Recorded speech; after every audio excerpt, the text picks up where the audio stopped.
धन्य है आपकी श्रद्धा और धन्य है आप। भगवान परीक्षा लेते हैं धैर्य की, है ना। इसलिए मनुष्य को घबराना नहीं चाहिए। भगवान यहाँ हैं, प्रत्यक्ष है, निश्चित रूप से है। आइए हम मूल विषय की ओर चलें। तो हमारे आपके जीवन में ऐसा है, मेरी माताएं, मेरे श्रोता बंधुओं, कि हम सब जीवन में अपना जो है ना प्रेम किए हुए हैं। प्रेम करना चाहिए, अच्छी बात है। प्रेम में कितने आखर हैं, अक्षर हैं? 2.5। ओम में भी 2.5 आखर है और प्रेम में भी 2.5 आखर है। राम भी यदि शुद्ध रूप से आप बोलेंगे तो 2.5 ही आखर है ना। इसलिए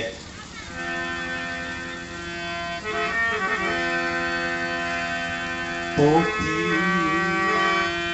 पोथी पढ़ पर जगमुआ पंडित भया न सोय। पोथी पढ़ पर जगमुआ पंडित भया न कोय। अरे 2.5 आखर प्रेम का, अरे 2.5 आखर राम का। प्रेम से पढ़े सो पंडित हो। 2.5 आखर प्रेम का, पढ़े सो पंडित हो। प्रेम का 2.5 आखर प्रेम का, पढ़े सो पंडित होए। प्रेम हम सब भी करते हैं, मगर हमारा प्रेम जो है सच्चा नहीं है। आज के वर्तमान समय में सच्चा प्रेम दिखलाई नहीं पड़ता है। हर घर में जाकर के देख लीजिए, कहने की बात नहीं है। सास और बहू में सच्चा प्रेम नहीं है, भाई भाई में सच्चा प्रेम नहीं है, गांव टोले मोहल्ले में सच्चा प्रेम नहीं है। दिखावे का प्रेम है, स्वार्थ का प्रेम है, नहीं, सच्चा प्रेम नहीं मिलता है। चलिए प्रेम की बातें हम, और भगवान श्री राम को क्या प्यारा है? प्रेम ही प्यारा है।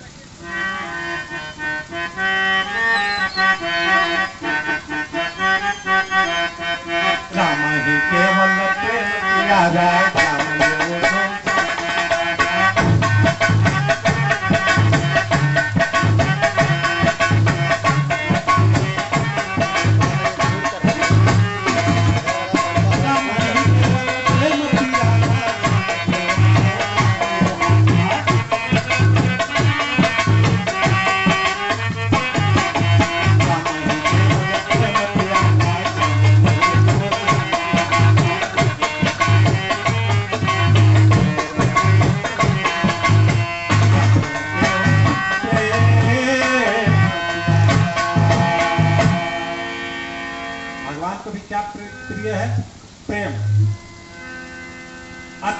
अपने जीवन में हम सब प्रेम करते हैं, अपने बेटे से करते हैं, बेटी से करते हैं। और प्रेम का परिणाम क्या होता है? प्रेम का परिणाम यह है आंसू। अच्छा, माताएं 2 तरह की आंसू आप लोग बहाती हो, फिर कथा में हम आएंगे। 2 तरह की आंसू हम सब बहाते हैं जीवन में। तीसरे प्रकार की भी एक आंसू होता है जिसे हम लोग नहीं बहाते। प्रेम का आंसू, सुख का आंसू और दुख का आंसू। दुख का आंसू तो आप समझ रही हो, किसी प्यारे का निधन हो जाए तो मेरे आत्मीय यदि चले गए हो तो दुख का आंसू होता है, नहीं। और सुख का आंसू किसको कहते हैं? बेटी की विदाई हो रही हो तो उसको सुख का आंसू कहते हैं। बेटा आपका अमेरिका में नौकरी करने जा रहा है, उस समय जो आंसू निकलती है उसको क्या कहते हैं? सुख का आंसू। लेकिन प्रेम का आंसू कहाँ बहता है?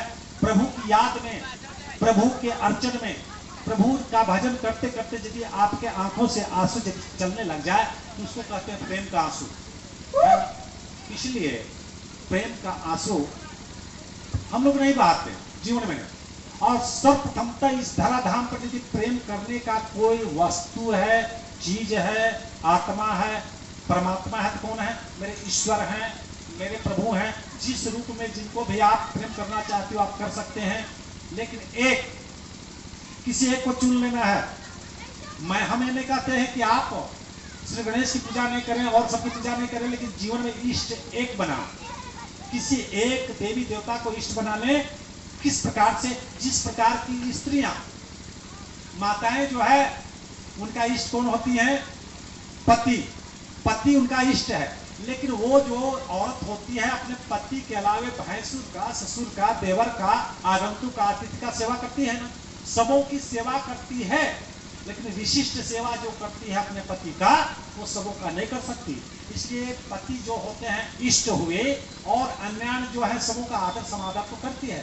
इसी प्रकार से एक जीवन में किसी को आप चुन लें, पूजन सबका करें, लेकिन एक इष्ट चुन लें। जैसे उदाहरण के लिए मीरा के इष्ट कौन थे? श्री कृष्ण जी। और तुलसीदास जी के कौन थे? राम जी। तो अपने अपने लोगों के इष्ट होते हैं अपने, और जिसका इष्ट होता है जीवन में उसके जीवन में कभी अनिष्ट नहीं होता है ना। तो इष्ट एक चुनाव कर लेना चाहिए।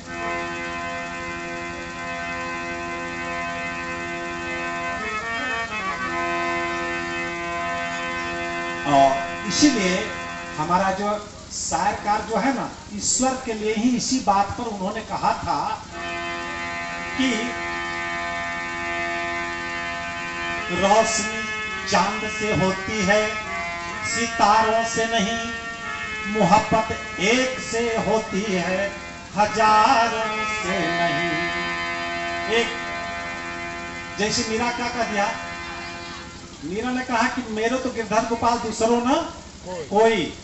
और हमारे जो तुलसीदास जी ने क्या कहा कि पायो जी मैंने राम रतन धन पायो। तुलसीदास जी के राम हैं और श्री कृष्ण मीरा जी के हैं। आपके जीवन में भी यदि एक इष्ट को चुन लीजिए, अनिष्ट नहीं होगा, और जिनका इष्ट नहीं है उनका जीवन बड़ा अनिष्ट से युक्त हो जाता है। इसलिए एक को चुनिए। लेकिन इष्ट चुनने से पहले यहाँ शिव परिवार के कुछ लोग हैं क्या? शिव परिवार के लोग हैं जी एक। और ये माता बहन जरा हाथ उठा के हमको बताइएगा शिव परिवार में कौन कौन लोग हैं? बस वही शिव जी की कथा प्रस्तुत करने वाले हैं, इसलिए पूछ रहे हैं, है ना। चलिए, गायत्री परिवार में कोई लोग हैं क्या?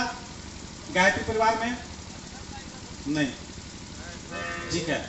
शिव परिवार में ये चर्चा होती है कि हमारे भोलेनाथ एक ऐसे परम गुरु हैं जो शिष्यों के यहाँ जाकर कृपा करते हैं। भोलेनाथ एक ऐसे परम गुरु हैं जो शिष्यों के यहाँ जाकर के कृपा करते हैं। उसी पर आधारित जो है कथा आपको हम सुनाने वाले हैं, है ना। तो लेकिन एक बात हम यहाँ खंडन नहीं कर रहे हैं, किसी का हम विरोध करने नहीं आए, बल्कि आप विचार कीजिए, आप अपने मन में फैसला कीजिए कि